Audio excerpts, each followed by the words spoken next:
Newsday continues here on One News Now. I'm Charles Lejano. The IATF has allowed children aged 5 and above in modified GCQ and ordinary GCQ areas to go outdoors.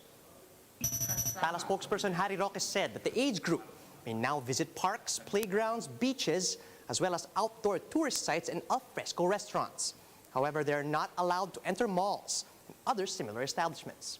Children must also be supervised by adults and should observe minimum health protocols at all times. Meanwhile, Boracay will still require fully vaccinated tourists to present negative RT-PCR test results. In today's Laging Handa briefing, Mayor Frolibar Bautista of Malayaclan said RT-PCR tests are needed to avoid possible counterfeiting of vaccination cards. Bautista noted that local authorities have apprehended 11 tourists so far for presenting fake negative swab test results upon arriving in Boracay. Kung kaya nga nila ipiki itong RT-PCR test sa pasok ng Boracay, how much more itong vaccination card. At least siguro kung mayroon tayong unified card or may mga security code yung mga card na yan, ay pwede siguro. Officials are planning to modify the national vaccination strategy as more and more COVID-19 jabs arrive in the country. Aside from prioritizing vulnerable groups, they will also ensure that vaccinees receive their second doses. Justine Ponsalang has the report. More than 1 million doses of AstraZeneca vaccines donated by Japan arrived in the country on Thursday night. President Rodrigo Duterte personally received the American-made vaccines together with Health Secretary Francisco Duque, vaccines are Carlito Galvez, and Japan Charge d'Affaires Masahiro Nakata. In his speech, Duterte thanked Japan and its Prime Minister Yoshihide Suga for the donation. Let me thank the government of Japan and the Prime Minister Yoshihide Suga for working with the Philippine government in ensuring equitable access to COVID-19 vaccines. These more than 1 million doses of AstraZeneca vaccine will surely go a long way in our quest for herd immunity.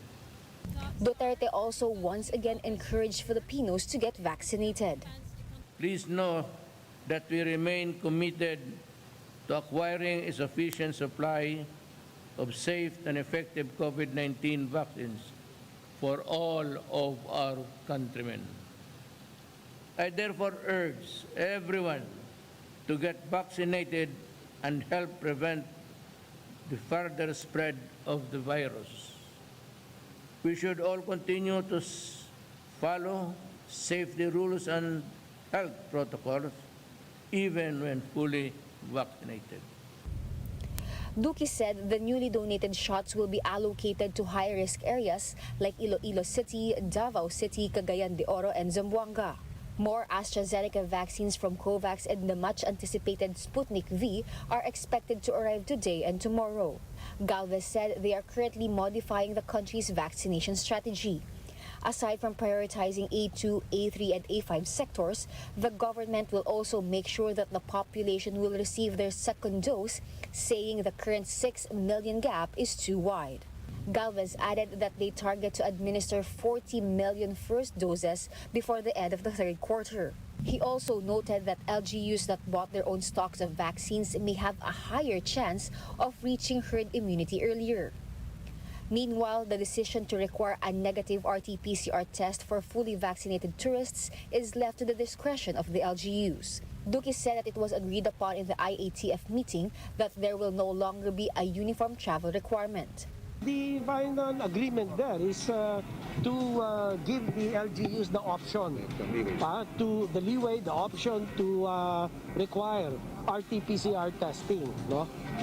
So, yun, that's the clarification that has been made. We will give them the option because they will make their own risk assessment.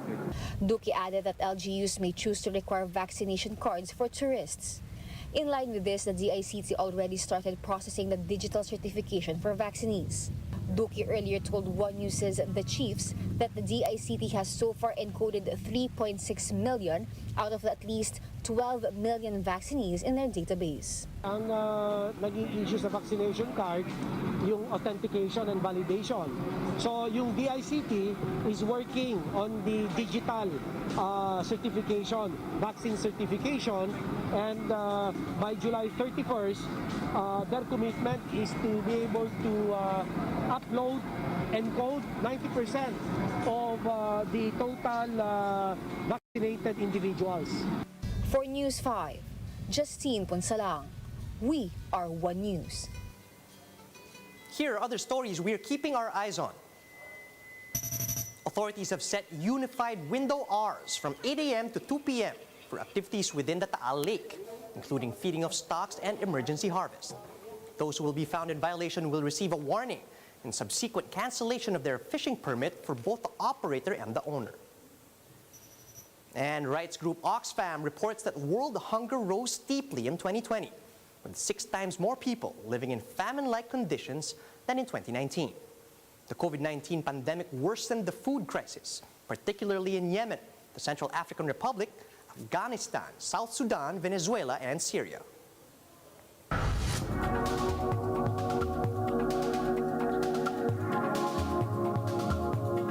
Tokyo Olympics organizers have banned fans from attending the games following the extension of the state of emergency in Japan's capital. Let's watch this Bloomberg Quick Take.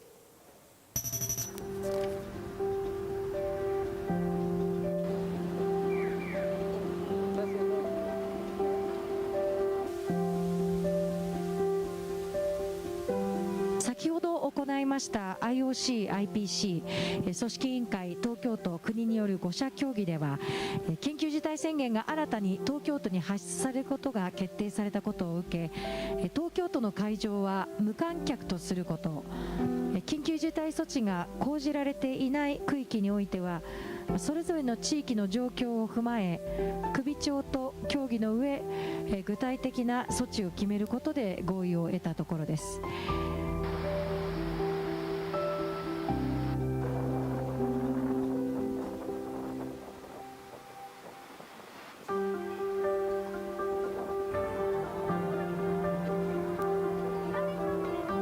株の影響を考慮し、再び全国への感染拡大を波及させないためにも対策を強化する必要があります。こうした状況を踏まえ、緊急事態宣言を東京都を対象に発出し、